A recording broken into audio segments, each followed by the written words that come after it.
नमस्कार दोस्तों, चैनल पर अगर पहली बार आए हैं तो चैनल को सब्सक्राइब कर लें। चाणक्य के अपमान के बदले की कहानी। चाणक्य का जन्म एक बहुत ही निर्धन परिवार में 400 ईसा पूर्व में हुआ था। उनका स्वभाव बचपन से ही बहुत उग्र था, इसलिए उन्हें कौटिल्य के नाम से भी जाना जाता है तथा उन्हें विष्णुगुप्त के नाम से भी जाना जाता था। चाणक्य ने उस समय के महान शिक्षा के केंद्र में शिक्षा ग्रहण की थी। उनका रंग काला था तथा रूप के बदसूरत थे। ईसा के जन्म से कोई 400 वर्ष पूर्व भारत में चाणक्य नामक एक महापुरुष ने जन्म लिया था। चाणक्य के आरंभिक जीवन के संबंध में अनेक किंवदंतियां प्रचलित हैं। एक किंवदंती के आधार पर उनके जीवन की एक मनोरंजक घटना बताई जाती है।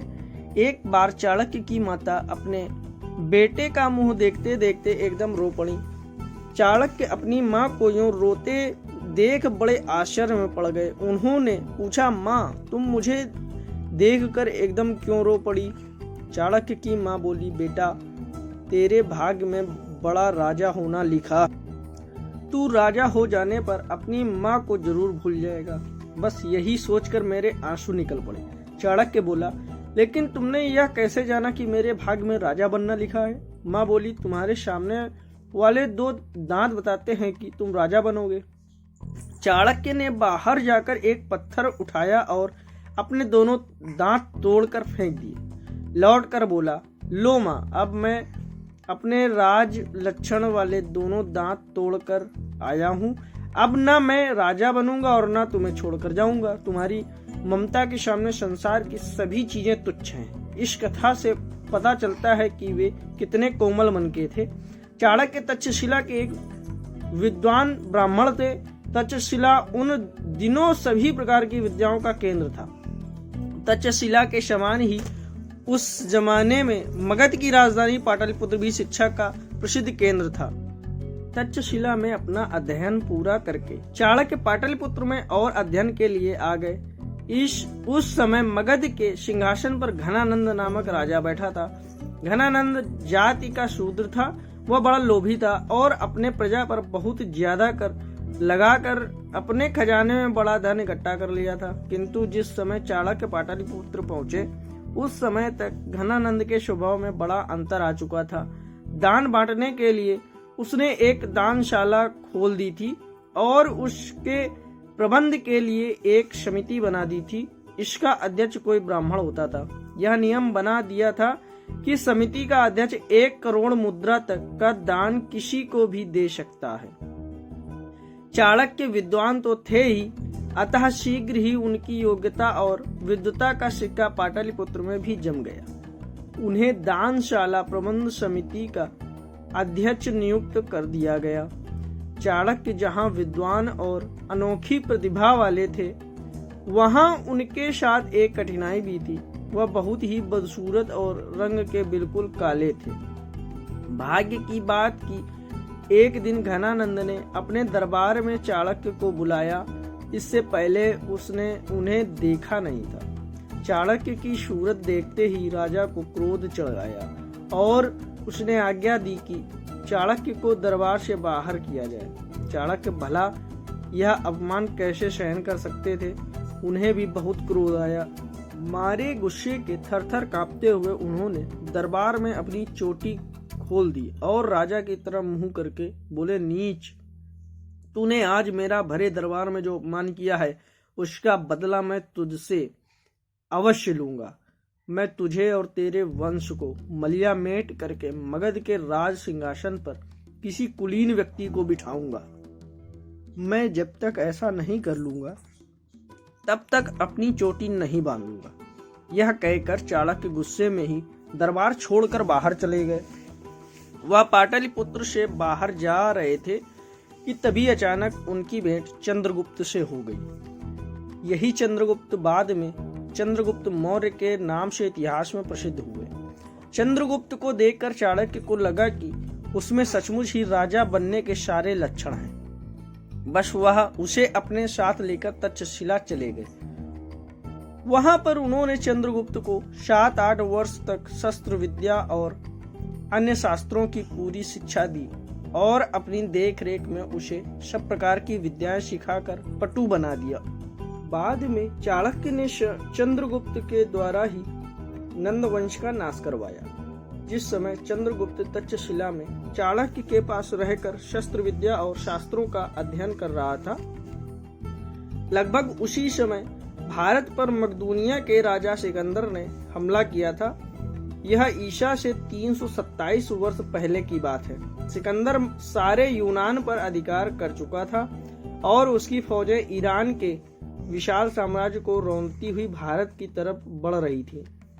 वह सारे संसार को जीतने का स्वप्न देख रहा था। सिकंदर के हमले के समय भारत के पश्चिमी भाग में सिंधु नदी की घाटी और पंजाब में अनेक छोटे छोटे राज्य थे। यूनान की प्रबल और सुसंगठित सेना के सामने ये छोटे छोटे राज्य टिक नहीं सके। कुछ राजाओं ने सिकंदर का बहादुरी से सामना किया। इनमें राजा पुरु का नाम सबसे ऊपर आता है। उसमें सिकंदर की तूफानी बाढ़ को बहुत बहादुरी से रोका। इसकी कहानी पहले ही बताई जा चुकी है।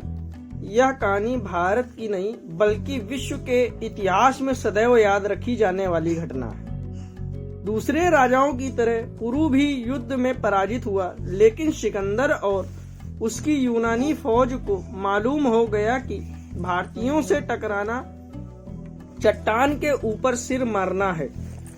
उसकी हिम्मत व्यास नदी को पार करके आगे बढ़ने की नहीं रही और वह भारत के जीते हुए भाग पर अपने सूबेदार नियुक्त करके वापस लौट आया। चाणक्य और चंद्रगुप्त दोनों ने देखा कि किस तरह आपसी फूट के कारण भारत के पश्चिमी भाग पर यूनानियों का शासन स्थापित हो गया है। सिकंदर के लौट जाने पर चाणक्य ने देश को यूनानी शासन से मुक्त करवाने का बीड़ा उठाया। उसकी दृष्टि में विदेशी शासन सबसे बड़ी बुराई थी, अतः उसने चंद्रगुप्त को आगे कर पंजाब में एक छोटी मोटी सेना एकत्र की और उसको इस सेना का सेनापति बनाया। चंद्रगुप्त के हाथ मजबूत करने के लिए चाणक्य ने पंजाब के कुछ पहाड़ी राजाओं को भी अपने साथ मिला लिया। चाणक्य की बुद्धि और चंद्रगुप्त के युद्ध कौशल के मिलने का ही फल था कि सिकंदर के हमले के 3 वर्ष के अंदर ही भारत भूमि से यूनानियों का सफाया हो गया और विदेशी शासन का निशान तक नहीं रहा। इसके बाद चाणक्य ने अपना ध्यान मगध की ओर किया। उन्हें अपनी प्रतिज्ञा अभी तक याद थी। वे नंद वंश का नाश करके चंद्रगुप्त को गद्दी पर बिठाने की योजना बनाने में लग गए। चाणक्य ने अपनी कूटनीति द्वारा राजा नंद के विरुद्ध एक षड्यंत्र रचा और अपने बुद्धि बल से उन्होंने इस षड्यंत्र को सफल बनाया। कूटनीति के सभी दांव लगाकर उन्होंने अंत में नंद वंश का विनाश करने की अपनी प्रतिज्ञा पूर्ण की। उन्होंने चंद्रगुप्त को न केवल मगध के सिंहासन पर ही बिठाया बल्कि बाद में मगध के साम्राज्य को फैलाने में भी उसकी बराबर सहायता की। चाणक्य निसंदेह त्यागी थे। उन्होंने कभी भी महलों में रहना स्वीकार नहीं किया। चंद्रगुप्त जैसे महाप्रतापी सम्राट के प्रधानमंत्री होकर भी वे कुटिया में ही रहते थे, सादा खाना खाते थे और सादा वस्त्र पहनते थे। सारे साम्राज्य पर उनका हुक्म चलता था। चंद्रगुप्त स्वयं उनके सामने सिर झुकाकर खड़ा होता था। चाणक्य के समय भारत में 2 प्रकार की राज्य प्रणालियां थी, राजतंत्र और गणतंत्र। उस समय भारत में जो गणतंत्र थे उनका राजकाल आज के गणतंत्रों की तरह प्रजा के चुने हुए प्रतिनिधियों द्वारा नहीं होता था। वह तो एक विशेष वंश में उत्पन्न लोगों के प्रतिनिधियों का तंत्र था। चाणक्य की सजमती में इन छोटे छोटे गणतंत्रों की तुलना में राजतंत्रों यानी राजा का शासन कहीं अधिक श्रेयस्कर था। इसीलिए उन्होंने अपने समय के छोटे छोटे गणतंत्रों को मिलाकर एक राजा की अधीनता स्वीकार करने की सहमति दी। चाणक्य के मत में राजा का आदर्श प्रजा के पालन व कल्याण की चिंता करना होना चाहिए। वही राजा अच्छा है जो प्रजा के सुख के आगे अपने सुख की परवाह ना करे। प्रजा के सुखी होने में ही उसका अपना हित है। उन्होंने यह भी लिखा है कि राजा की आज्ञा के सामने वेद और धर्मशास्त्रों में दी गई हिदायतें तुच्छ हैं। राजधर्म मंत्रियों की परिषद, राज्य व्यवस्था, राज्य के अर्थ की व्यवस्था, न्याय आदि विषयों पर चाणक्य ने अपने अर्थशास्त्र में बहुत विस्तार से लिखा है। यहाँ पर ऊपर कही गई इस बात का दोहराना काफी होगा कि राजा का हित प्रजा में है और यदि प्रजा सुखी है तो राजा भी सुखी रहेगा। चाणक्य की समिति में तलाक और विधवा विवाह की प्रथाएं धर्म सजमत हैं। उन्होंने इनका समर्थन किया है। चाणक्य ने अपनी बुद्धि के चमत्कार से यूनानी शासकों को निकाल बाहर किया। साथ ही उन्होंने छोटे छोटे राज्यों को मिलाकर एक विशाल भारतीय साम्राज्य की नींव डलवाई। इस प्रकार उन्होंने अपने अपमान का बदला ले लिया। दोस्तों, चैनल पर अगर पहली बार आए तो चैनल को सब्सक्राइब कर लें और अगर ये वीडियो अच्छा लगा है तो लाइक, कमेंट और शेयर जरूर कर दें।